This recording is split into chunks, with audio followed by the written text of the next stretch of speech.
Michael, for the introduction. So, hi everyone, my name is Zijing Zhang, and I'm a lecturer in AI for construction real estate at UCL's Bartlett School of Sustainable Construction, presenting our work on kind of operationalizing health and safety regulations.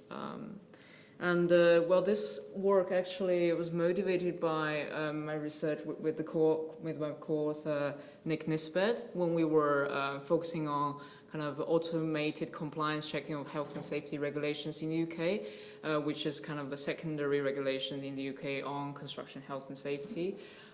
Actually, what we found is that, well, reading through the regulation, also with conversations, with kind of practitioners, we found it's very hard to interpret and understand. For example, there are various levels of understanding and ongoing challenges in fulfilling this CDM duties. So practitioners express that, they don't know how to properly interpret it, and because the nature of the regulations is very object-oriented, it lacks of operable, practice-ready knowledge on how to fulfill the duties. And also the CDM regulations in the UK, unlike a lot of other health and safety regulations elsewhere in the world, is very much focused on accountability. So it's structured in a way that around 5 key duty holders: client, principal designer, principal contractor, designer, and contractor. And it also mainly highlights the influence of design decisions on the whole life cycle of construction and asset. Also it highlights on the method about using construction hazard prevention through design, and it's generally just has very limited detail about specific procedures required to achieve such compliance. So practitioners struggle a lot in terms of understanding what compliance actually looks like in practice, and how can they, change their behaviors or, implement some kind of processes and procedures to achieve that compliance, especially during design stage. So motivated by this, we're trying to find some solutions for this in terms of how we can help them, to make the knowledge more operable, actionable, and also teachable to the practitioners. We look at some relevant literature in terms of official efforts, such as UK's Health and Safety Executive, the regulatory body of health and safety. And they have some guidance on the regulation, CDM regulation, and they also developed some kind of discovering safety program, construction risk library, mapping some scenarios and mitigation measures. And there are also some industry efforts focusing on various guidance about design, stage risk management, duty holder worker guides, and also maybe you would know there's new ISO 19650 Part 6 is around health and safety information, and also some other efforts specifically looking at some concepts that are hard to understand, like so far it's reasonably practicable.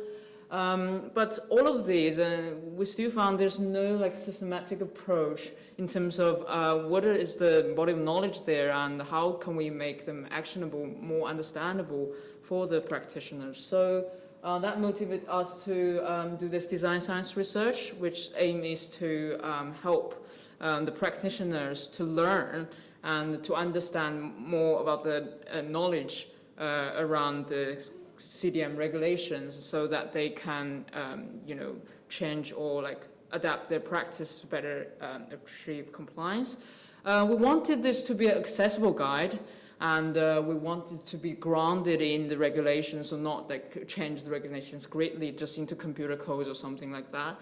And we follow the research process of explicate problem, define requirements, explore artifacts, so the final presentations of different presentations of CDM 2015, test, and what we yet to do is validate with practitioners.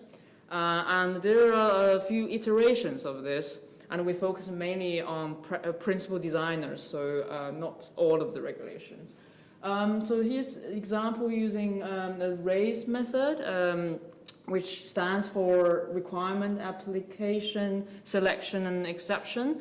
And each part of it will have its own color. So blue is a requirement, And green is application, and here we don't have selection or exception. So selection is kind of the parallel extension of application, and it usually marked in purple, and then exception usually marked in orange. So using this, we can actually structure the knowledge into this way, which creates operable knowledge.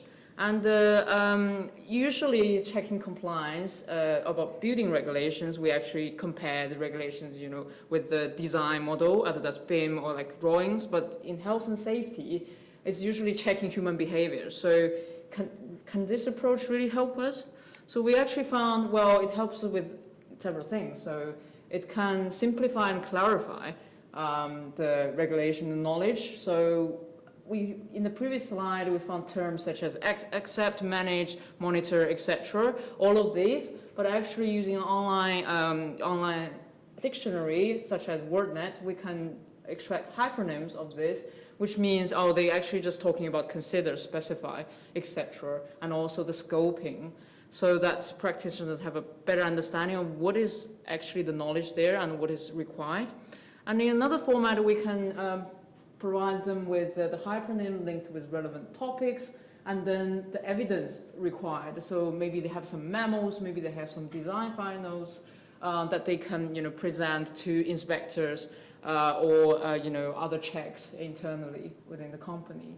And also importantly, apart from the blue requirements, they also need to learn about scoping, which you might remember I talked about so far as is reasonably practicable. Is also important to make sure that CDM regulations are not so unlimited and overwhelming for practitioners.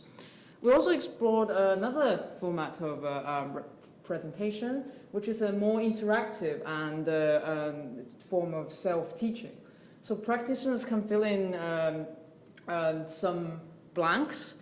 They can start from wherever, and then someone drop down there, someone they can fill in, and then it will generate immediate results in the gray boxes, and then they will know whether they're compliant or not. This is a way to teach them and to practice how to, actually implement this in practice, but also as sort of evidence for auditing purposes.